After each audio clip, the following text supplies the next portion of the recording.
pre-qualifying buyers and sellers, how to keep your listing competitive. That is more important now than ever because the market has shifted quite a bit. It's not the hot market that we saw last summer. So Michael's going to go into that, and we'll talk about the importance of taking the emotions out of the transaction, because when you're emotional, you can't make educated decisions. So that's what Michael does for you. And that's what most professionals do. That's what we do in the lending business, right, Gino? I absolutely love that topic. I can't wait to get into that, Don, because the reality is very few emotions lead to good decision making. You know, good decision making is more methodical, evaluate the pros and cons of a decision, and then take some sort of action with guidance from a professional. So, Michael, lead us in the direction you'd like to go.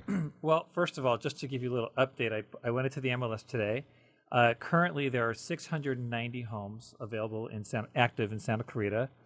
281 are on backups. We have 266 in pending status.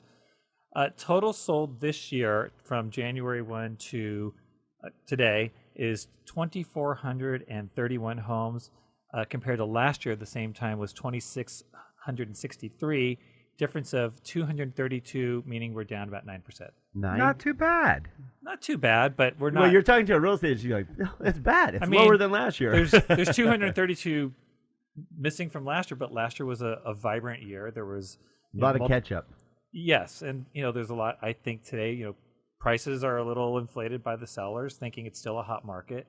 When it's not a hot market, it's a normal market, and more negotiation can be. Yeah. Okay, this is a good thing for buyers and sellers, don't you think? I mean, I know the sellers wanted to ride that wave of appreciation that was 25% a year. Come on, you all know that it couldn't maintain that pace. Come on, be honest. So don't get greedy.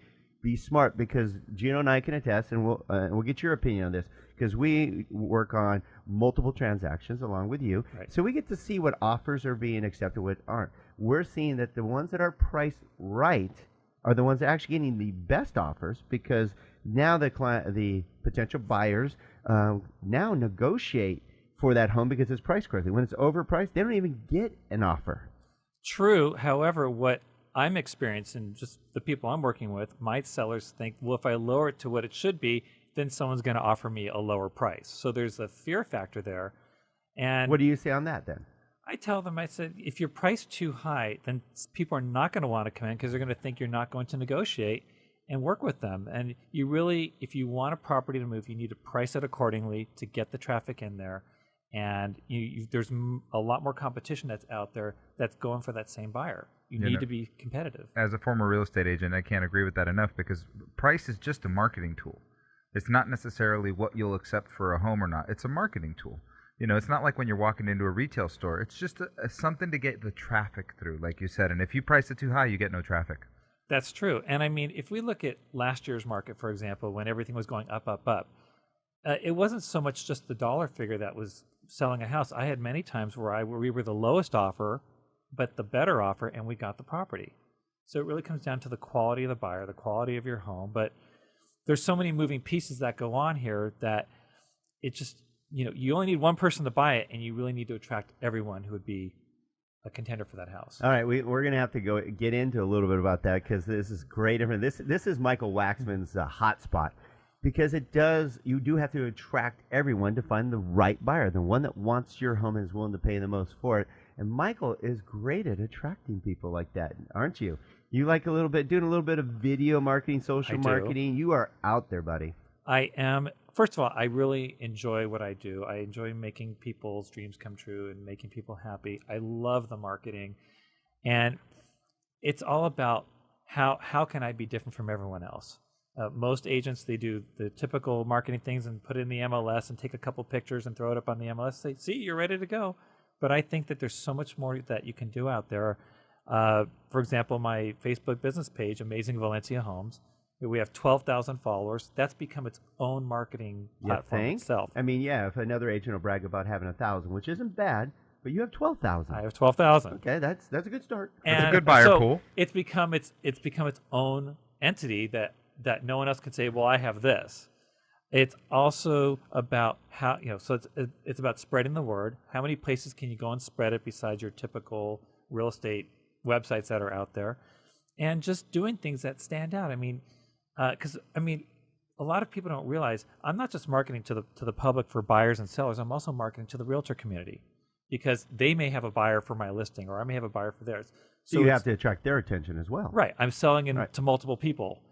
So it's that. It's also just knowing who you're, when it comes to, you have to pre-qualify your buyers and your sellers. And there's many different techniques that we all use and your offices discuss. This is how you learn more about your buyer or your seller.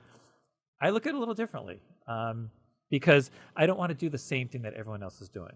And if you want me to continue on and what I do. Well, give them your website because if they look through that, they can see, I mean, you got Amazing Valencia Homes is your Facebook page. And correct? I also have AmazingValenciaHomes.com. Okay. That's my website. And you'll see on it where it says property video tours. Right now, there's some videos up there. I highly encourage you to go check that out. Well, they're fun, and you do attract a lot of attention. You throw yourself out there on your seller's behalf, which is great. Right. Because you are attracting people that probably normally wouldn't be, maybe pay attention because we're overloaded with information. Yes. So it's nice that you're differentiating yourself from the competition. And you do that because, one, that's why we want you to check out the videos, again, at AmazingValenciaHomes.com or his Michael Waxman's Facebook page, Amazing Valencia Homes, because you'll see somebody who's very passionate about what he does. And that's what you want. You want somebody that really enjoys what he does, which is helping buyers and sellers. Just like we love helping you with your financing. We absolutely love it. It is exciting for us. That's what we do best. And Michael, you're no different. I could tell you just love it. I do. It's something it's probably one of the best forms of satisfaction that you can get when you really make someone's largest investment come true because it's a highly emotional event. Okay, well, we're going to take a little quick break, and we'll talk about those emotions that you help your buyers and sellers with, which is imperative to the negotiation process and being successful and accomplish their goals. So we'll be right back in a couple minutes with Michael Waxman with Antero Real Estate Services in just a few minutes. Don't go away.